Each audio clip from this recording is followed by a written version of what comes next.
Il est fort probable que vous ayez déjà entendu parler de l'esprit de Jézabel au moins une fois dans votre vie, mais la grande majorité des gens croient qu'il est lié uniquement au péché de la prostitution et de la perversion. Cependant, en réalité, ce n'est pas seulement cela. L'esprit de Jézabel possède de nombreuses caractéristiques qui entravent la croissance de l'Église et éloignent les gens de la présence de Dieu. Et vous devez vous demander, mais pasteur, qui était Jézabel? Jézabel est considérée comme la pire femme de tout l'Ancien Testament. Elle était mariée au roi Achab et a introduit des pratiques païennes en Israël, ce qui a déplu fortement à Dieu. Elle était une reine très méchante qui promouvait l'idolâtrie, tuait de nombreux prophètes et persuadait son mari d'adorer un autre Dieu que le Seigneur. Elle soutenait 850 prophètes des dieux Baal et Astarté. Ce prophète pratiquait des rituels abominables, suscitant la colère de Dieu. Le mal qui habitait dans le cœur de Jézabel était si grand, si fort, qu'Élias, l'un des plus grands et importants prophètes que Dieu ait jamais suscité, a fui par peur des menaces de cette femme et a même demandé au Seigneur de le tuer. Dans le livre des Rois, chapitre 19, il est écrit que Élie, voyant cela, se leva et s'en alla pour sauver sa vie. Il arriva à Béer-Shéba, qui appartient à Juda, et il y laissa son serviteur. Pour lui, il alla dans le désert où, après une journée de marche, il s'assit sous un genêt et demanda la mort, en disant « C'est assez. Maintenant, Éternel, prends mon âme, car je ne suis pas meilleur que mes pères. » Mais Jézabel a été punie. Dieu a rempli Élie de courage, et il est revenu prophétiser que cette femme aurait une mort sanglante et que les chiens mangeraient son cadavre. Et c'est exactement ce qui s'est passé.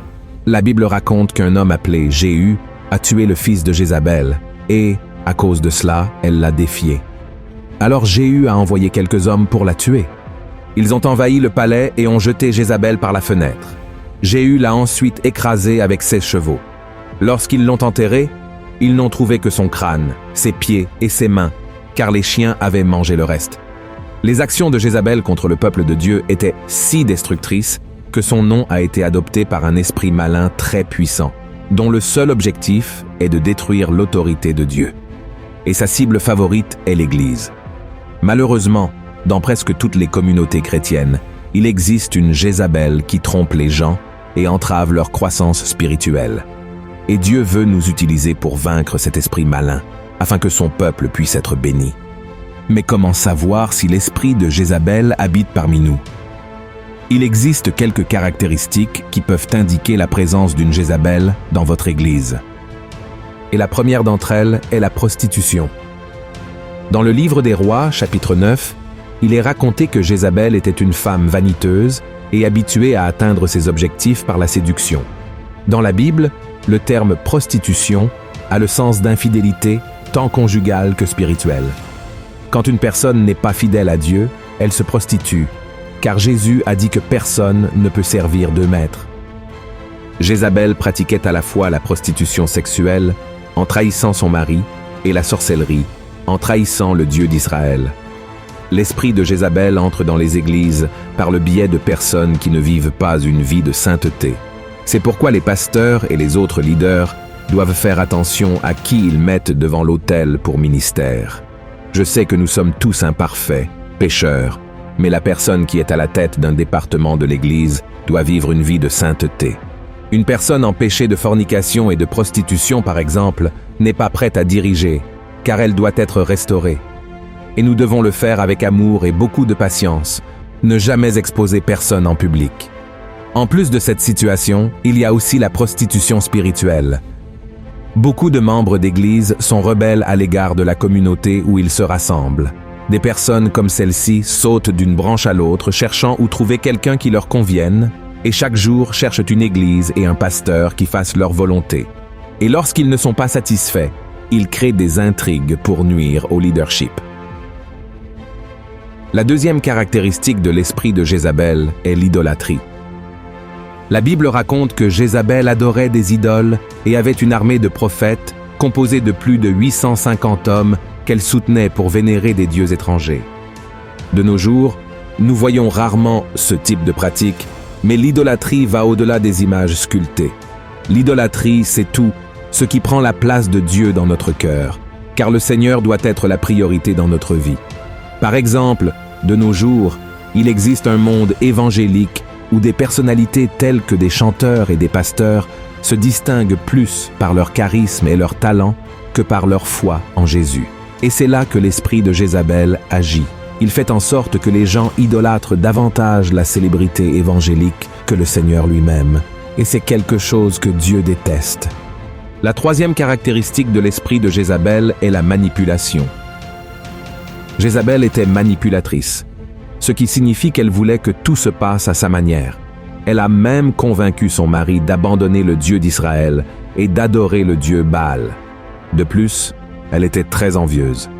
À un moment donné, elle a ourdi un mensonge pour faire tuer un homme nommé Naboth, simplement parce que son mari convoitait sa terre. Ainsi, elle a pris la vie et la propriété d'un homme innocent. Une personne manipulatrice ment pour obtenir ce qu'elle veut. Elle trahit et poignarde dans le dos, cherchant à se venger de ceux qui refusent de faire sa volonté. L'esprit de Jézabel entre dans de nombreuses églises par le biais de personnes qui veulent tout contrôler. Certains de ces individus occupent déjà des postes de responsabilité professionnellement et reflètent cette attitude au sein de l'Église, pensant qu'ils peuvent donner des ordres à leurs frères comme s'ils étaient des employés ou des subordonnés sur le lieu de travail. L'Église n'est pas un endroit pour maltraiter quiconque, mais plutôt pour manifester amour et camaraderie.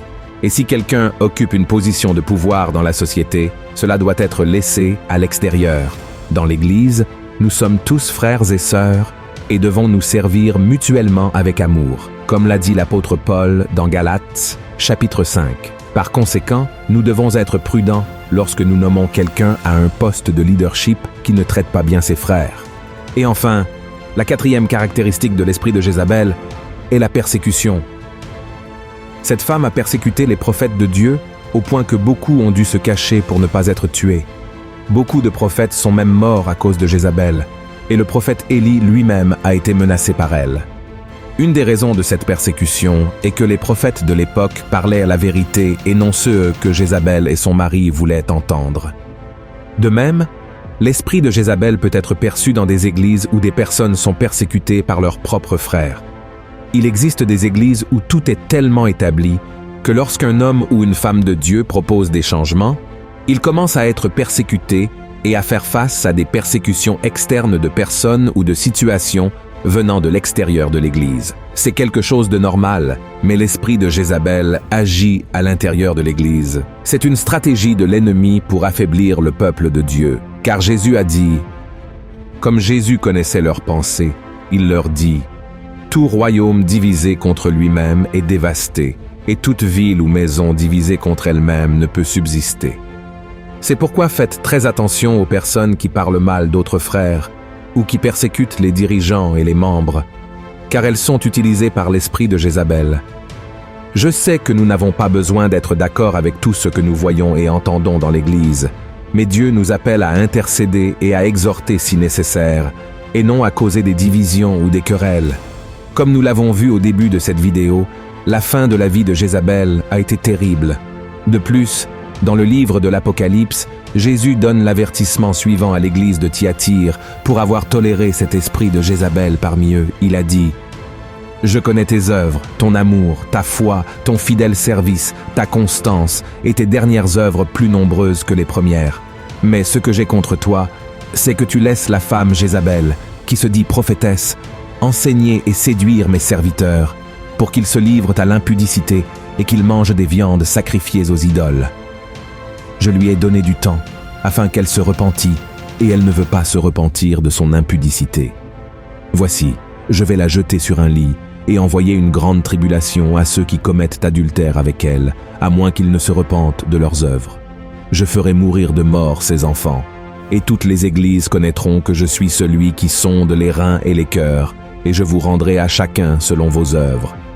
Donc, si dans votre église quelqu'un présente ces caractéristiques, commencez à prier pour cette personne, car elle pourrait être dominée par un esprit démoniaque qui doit être chassé. Mais faites attention à ne pas être utilisé par l'ennemi en propageant des ragots et en diffamant cette personne. L'amour est l'accomplissement de la loi. Et en tant que chrétiens, nous devons rechercher la paix avant tout. Beaucoup de ces personnes sont simplement religieuses et n'ont pas encore eu une véritable expérience avec Dieu. Elles ont besoin de nous pour les bénir. Maintenant, si la personne refuse d'être corrigée, il n'y a rien qui puisse être fait. La Bible est très claire sur ce que Dieu fera à ceux qui permettent à n'importe quel esprit démoniaque de dominer leur vie. Le psalmiste a écrit: « C'est pourquoi les méchants ne résistent pas au jour du jugement, ni les pécheurs dans l'assemblée des justes. Car l'Éternel connaît la voie des justes, et la voie des pécheurs mène à la ruine. » Si vous avez apprécié ce message, partagez-le avec vos amis et votre famille et abonnez-vous à ma chaîne. Que Dieu vous bénisse.